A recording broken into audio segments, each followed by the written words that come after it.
move on to the calculator's basic functions, such as how to turn the device on and off, and then how to use the second function. To turn your calculator on and off, navigate to the on and off button on the extreme top right. If you press the button once, the calculator will turn on. If you press it the second time, the calculator will turn off. Please note that turning your calculator on and off will not erase the calculator's memory. To erase your calculator's memory, we will be looking at that in a different section within this video series. The second function. Some buttons on your calculator can perform two tasks. The primary purpose of every button is printed on the key itself. If you take note, you would see that on top of some buttons, you would find a yellow or gray lettering. That indicates your button's second function. To access this second function, you must press the yellow-gray calculator button, which is labeled 2ND.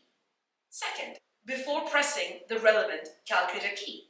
For example, if we press the yellow button, 2ND, and we press the decimal, which is labeled as format, we'll be able to access the formatting of our calculator, such as we can change decimals, we can change dates, and many other things.